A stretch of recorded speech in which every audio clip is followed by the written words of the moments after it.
Admiral Islameh stood at attention in the crystalline chamber of the Galactic Tribunal, her dress uniform crisp despite the 3-hour proceedings.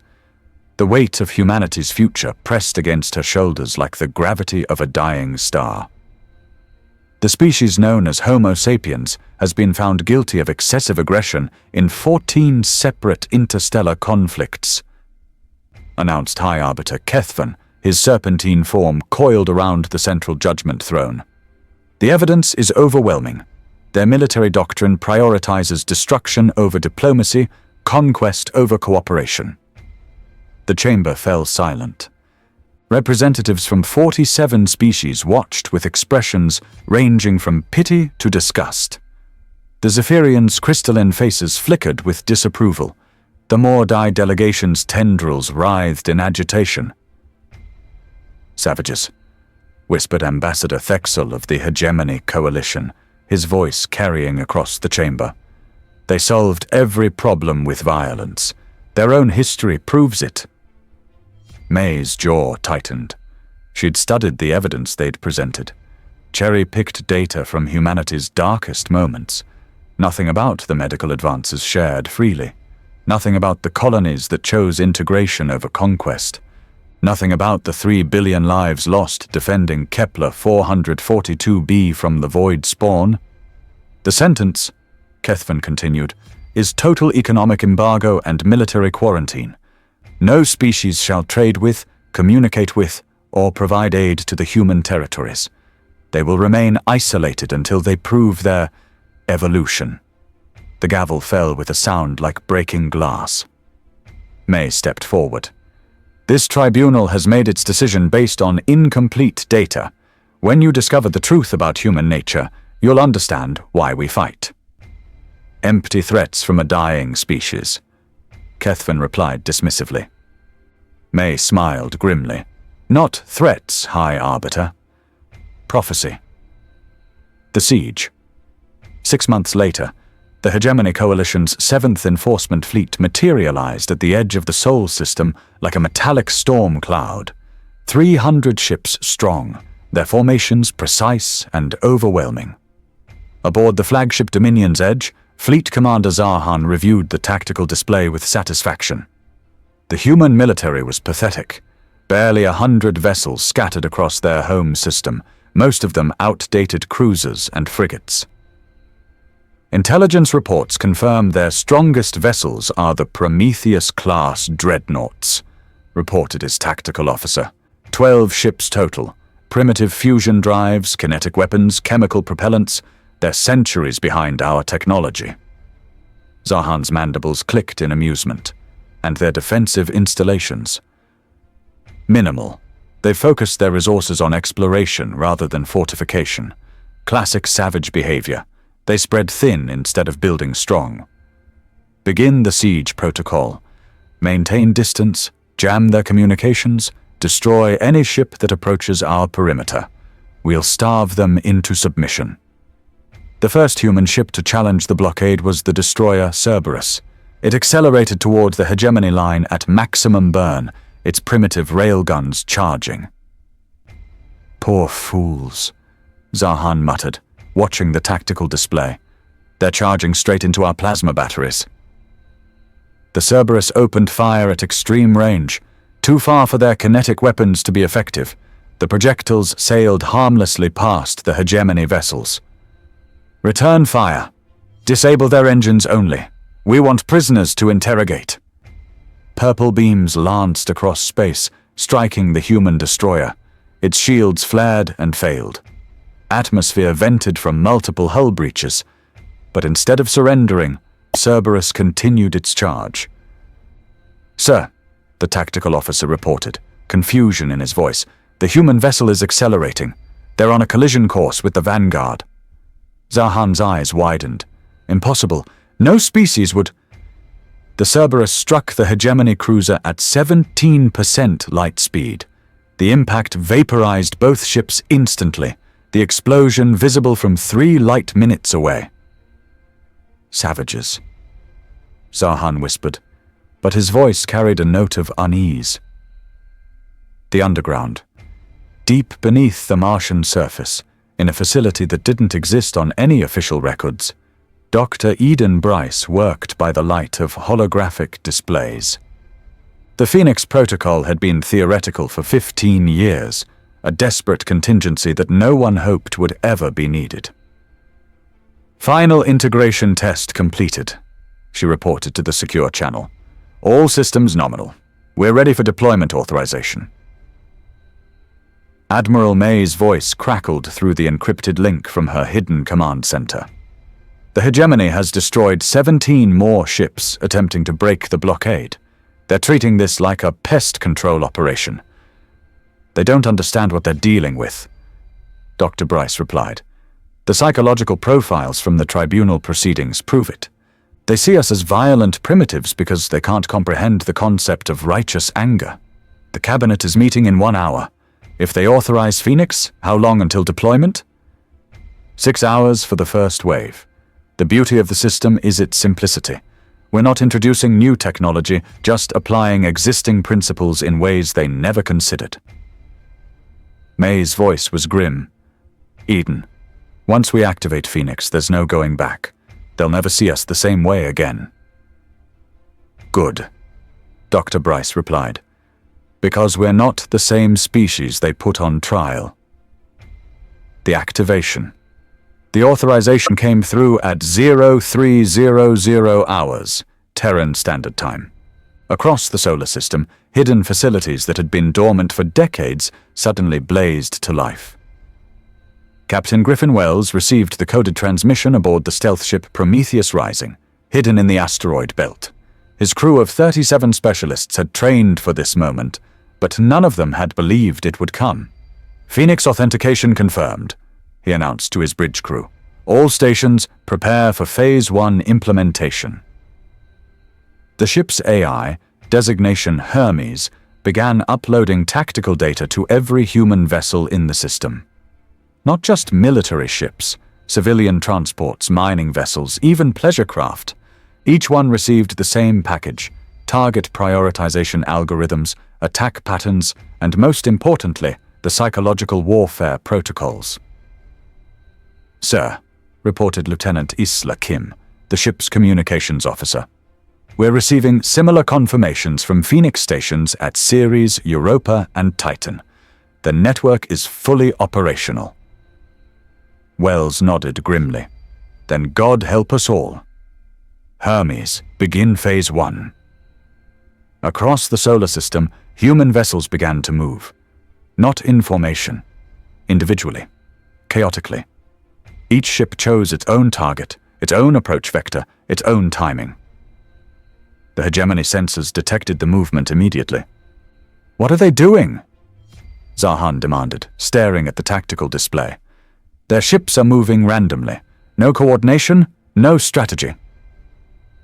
"Perhaps they're trying to confuse our targeting systems," suggested his tactical officer. "Impossible. Our sensors can track a grain of sand at light-minute distances. They're just scattered." The first human ship to reach the hegemony perimeter was an ore hauler called Lucky Strike. Unarmed, unarmored, carrying nothing but mining equipment and a crew of 6. "Are they surrendering?" Zahan wondered aloud. The Lucky Strike transmitted a message on all frequencies. "From the family of Captain James Morrison, lost aboard the Cerberus, this is for our children." The ore hauler's mining charges detonated simultaneously, turning the entire ship into a massive fragmentation bomb. The explosion tore through 2 hegemony frigates before they could react. "Savages," Zahan breathed, but his voice carried a new note: fear. The swarm. Phase 2 began 30 minutes later. The remaining human military vessels launched simultaneously, but they didn't target the hegemony fleet. Instead, they engaged the supply convoys and command ships at the edge of the formation. "They're ignoring our battle line," reported the tactical officer, "focusing on support vessels." Zahan watched in growing horror as human fighters swarmed his logistics ships. They weren't trying to win a conventional battle, they were trying to cripple his fleet's ability to function. All ships fall back to defensive formation. Protect the supply vessels. But the humans weren't done. Civilian ships began approaching from every direction, each one broadcasting personal messages. This is for the children of Kepler Colony. Remember the Titan genocide. Earth remembers. Each ship was a guided missile, its crew willing to die to take down a single enemy vessel. The hegemony's superior firepower meant nothing when every human ship was expendable. Sir, the tactical officer's voice was shaking. We've lost 37 ships. The humans have lost everything they've sent at us. Then we're winning, Zahan said, but he didn't sound convinced. No, sir, we're not. Every ship they sacrifice takes out one of ours. They have mining vessels, transports, even luxury liners. We have a finite fleet. The mathematics were terrifying. The humans were trading worthless civilian ships for irreplaceable military vessels, and they seemed to have an endless supply of volunteers. The revelation. Dr. Bryce monitored the battle from her command center, her face grim. Phase 2 was proceeding exactly as modeled. The psychological profiles had been perfect. The hegemony couldn't comprehend an enemy that used their own compassion as a weapon. Admiral, she reported to May, hegemony fleet has lost 43 ships. They're starting to withdraw from the inner system. Casualties on our side. 78 ships, 437 crew members, all volunteers. May closed her eyes. Each name would be added to the memorial wall. Each sacrifice would be remembered. Initiate Phase 3. Across the solar system, the real Phoenix Protocol came online. Not the suicide attacks. Those were just the cover story. The true weapon was something far more dangerous. Information. Every human ship that had been destroyed carried a data packet. Not in their computers, in their very atoms. Quantum-encoded information that could only be read by scanning the debris field. The hegemony's natural instinct was to analyze the wreckage, to understand what they were facing. When they did, they found the real message.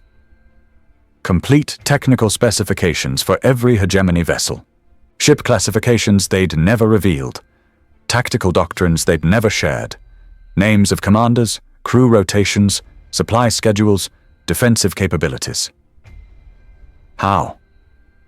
Zahan whispered, staring at the intelligence summary. This is impossible. These files are classified beyond their highest security clearance. His intelligence officer, a Zephyrian named Kethelin, flickered with fear. Sir, there's more. They have our defensive positions for the next 3 months. They know where every fleet is stationed. That's impossible. The only way they could have this information is if they've been watching us for years. Kethelin finished. If they've been inside our communications networks since before the tribunal. The implications were staggering. The humans hadn't been caught off guard by the siege. They'd been expecting it, planning for it. The counterstrike. Phase 4 began 48 hours later. Human ships emerged from hyperspace simultaneously at 17 different locations across hegemony space. Not invasion fleets, single vessels, each carrying a crew of volunteers and a very specific mission. The attack on the hegemony research station at Proxima Centauri was typical. The human ship Retribution materialized 3 light minutes from the station and immediately broadcast a message. This station had been conducting illegal weapons research in violation of Galactic Accords 7 through 15. Evacuate immediately. You have 1 hour. The station commander, a Moradai named Fleshtar, contacted the nearest patrol fleet. They're bluffing? 1 ship against a fortified research station? Impossible. But the humans weren't bluffing. They'd done their homework. The Retribution fired a single missile, not at the station, but at the main power relay 2 kilometers away. The warhead was small but precisely targeted. The explosion cascaded through the station's power grid, causing a feedback loop that overloaded the main reactor. The station didn't explode. It simply went dark, its life support failing, its defensive systems offline. "Evacuation vessels are standing by," the human captain broadcast. "You have 53 minutes." The pattern repeated across hegemony space. Human ships struck at infrastructure, not populations. Power stations, communication arrays, supply depots. Each attack was surgical, precise, devastating. "They're not trying to conquer us," Zarhan realized, reading the reports. "They're trying to break us." The offer. The message arrived through diplomatic channels, but it originated from Admiral May herself. It was broadcast to every world in hegemony space, every ship in their fleet, every member of the Galactic Tribunal. "We are not savages." May's voice was calm, controlled. "We are survivors. For 3 million years we evolved on a world that tried to kill us. We learned to fight because we had to. We learned to sacrifice because it was the only way to protect what we loved." The holographic display showed images from human history, not the wars, but the aftermath.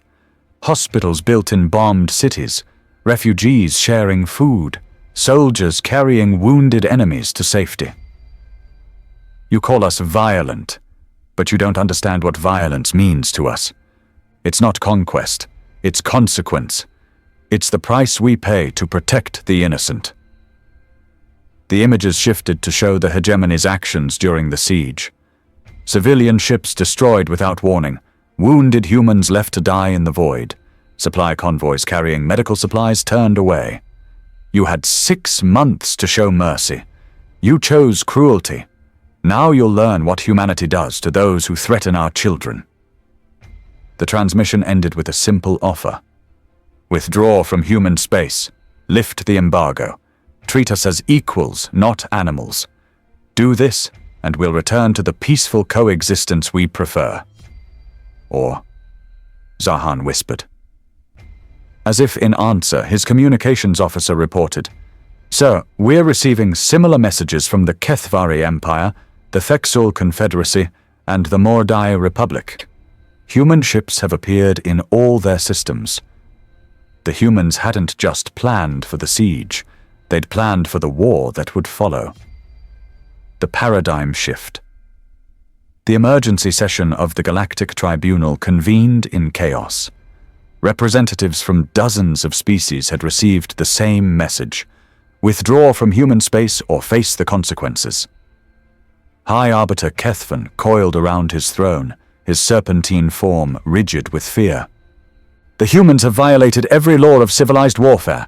They've attacked civilian targets, ignored surrender protocols, committed suicide attacks. They've fought exactly as we expected savages to fight," interrupted Ambassador Thexel.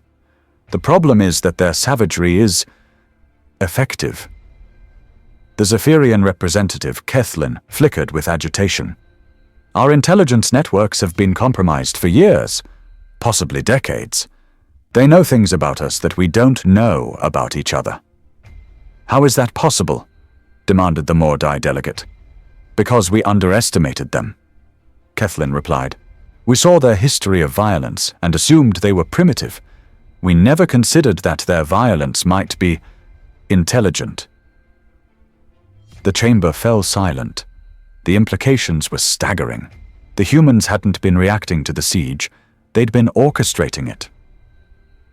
"What do they want?" Kethvan asked. "Nothing," Thexel replied, consulting his briefing materials. "They've made no territorial demands, no requests for tribute. They simply want to be left alone." "And if we refuse?" The answer came from the human representative, who materialized in the chamber via hologram. Admiral May stood at attention, her expression calm but implacable. "If you refuse, we'll show you what war looks like when it's fought by people who understand the cost of peace." The demonstration. The hegemony's response was swift and decisive. They reinforced the siege fleet, bringing the total to over 500 ships. They issued an ultimatum: surrender unconditionally or face annihilation. The human response was a single word. No. What followed wasn't a battle. It was a masterclass in asymmetric warfare. The humans didn't meet the hegemony fleet in open battle. Instead, they disappeared.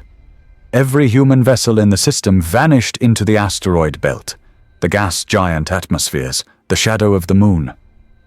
Where did they go? Zarhan demanded, staring at empty space. His tactical officer was baffled. Our sensors show no ships, no energy signatures, no heat blooms. It's like they never existed. The first indication that something was wrong came when the hegemony's supply ships began exploding. Not from external attack, from internal sabotage. Small charges placed precisely in reactor cores, navigation systems, life support. How? Zarhan whispered. The answer came from Dr. Bryce, broadcasting from her hidden facility. We've been watching you for 15 years. We know your technology better than you do. We know your weaknesses. Images flooded the hegemony's communication systems. Technical schematics showing exactly how human infiltration teams had accessed their ships. Security footage of human agents disguised as maintenance workers, placing charges in critical systems. You assumed we were primitives who solved problems with brute force. Dr. Bryce continued. You never considered that we might be primitives who solved problems with intelligence. The hegemony fleet began to fragment. Ships reported critical failures, navigation errors, life support malfunctions. Not enough to be fatal, just enough to be terrifying. They're inside our systems, Zarhan realized. They're not attacking us. They're controlling us. The revelation. The true scope of the Phoenix Protocol became clear when the hegemony tried to retreat.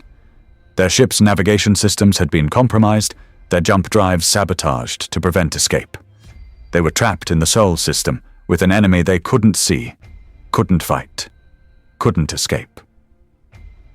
This is Admiral May. The transmission came from everywhere and nowhere. You came here to punish us for being violent. Let me show you what violence looks like when it's applied with precision. The demonstrations began immediately. Human agents, revealed to have been embedded in hegemony society for years, began broadcasting live from military installations, government buildings, civilian centers. Not to attack, to educate. This is the Hegemony Military Academy on Kethvar Prime, reported Agent Isla Kim, standing in the main lecture hall. I've been teaching xenobiology here for 3 years. I know the names of every student, every instructor. I know their families, their hopes, their fears. The camera panned across the facility, showing the advanced defensive systems, the classified research, the military personnel going about their daily routines. I could have poisoned the water supply. I could have sabotaged the reactor. I could have killed thousands of people. Instead, I chose to teach your children about the diversity of life in the universe. Similar broadcasts came from dozens of worlds. Human agents revealing themselves not as saboteurs or assassins, but as teachers, doctors, engineers, artists, people who had integrated into hegemony society and made it better. We didn't infiltrate your civilization to destroy it, May explained. We infiltrated it to understand it, to find peaceful solutions to the conflicts you created. The choice. The Galactic Tribunal convened in the emergency session, but the debate was academic. The humans had made their point with surgical precision. They could have destroyed the hegemony fleet, could have devastated their worlds, could have brought down their entire civilization. Instead, they'd chosen to demonstrate restraint. They're not savages, High Arbiter Kethvan admitted, his voice heavy with the weight of his mistake. They're predators, the most dangerous kind, the ones who choose when to strike. What do they want? Asked the Mordai representative. Admiral May's response was simple: peace. On our terms. The terms were surprisingly reasonable. The embargo would be lifted. Human space would be recognized as sovereign territory. Trade and cultural exchange would resume under carefully negotiated protocols. And if we refuse? Zahan asked. May's smile was cold. Then you'll learn what happens when 3 million years of evolution meets modern technology. We've been holding back, Commander. We've been trying to be civilized. But if you force us to choose between civilization and survival. She didn't need to finish the sentence. The new paradigm. The vote was unanimous. The Galactic Tribunal officially recognized humanity as a sovereign species with full rights and protections. The embargo was lifted. The siege fleet withdrew. But the damage was done. The galaxy's perception of humanity had changed forever. They're not savages, Ambassador Thexel explained to his government. They're something much worse. They're savages who learned to be civilized. The human agents embedded throughout the galaxy didn't return home. They continued their work as teachers, doctors, engineers, artists. But now everyone knew what they were capable of. We're not your enemies, Dr. Bryce explained in her final broadcast. But we're not your victims either. We're humans. And that means we'll fight for what we believe in, sacrifice for what we love, and never, ever surrender. The Phoenix Protocol was deactivated, its weapon systems powered down, its agents returned to their civilian lives. But the knowledge remained. The capability remained. And the galaxy would never forget. The Memorial. 5 years later, Admiral May stood before the memorial wall in the Sol System Defense Command. 437 names were etched in black granite, each one representing a volunteer who had given their life to break the siege. They called us savages, she said to the assembled crowd. They were right. We are savages. We're the descendants of creatures who fought predators with sharpened sticks, who crossed oceans in wooden boats, who split atoms and touched the stars. She paused, her eyes reflecting the weight of command, the burden of survival.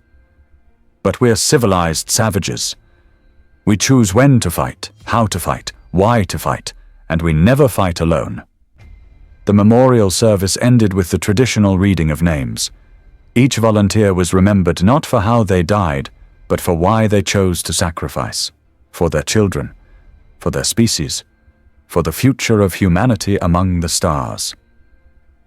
The galaxy had learned a valuable lesson about the nature of violence. It isn't the absence of civilization. It's the price of protecting it. And humanity would always be willing to pay that price. The end. This story explores the concept of civilized savagery, the idea that humanity's capacity for violence isn't a bug in our programming, but a feature. When properly channeled, our willingness to sacrifice for others and fight for what we believe in becomes our greatest strength. The aliens in this story mistake human restraint for weakness, only to discover that choosing not to fight is very different from being unable to fight. The Phoenix Protocol represents the ultimate expression of human nature, the ability to plan, sacrifice, and execute complex strategies in defense of our values. It's not about being the strongest or most advanced species, it's about being the most determined. Sometimes the most dangerous enemy is the one who doesn't want to fight, but will if you force them to.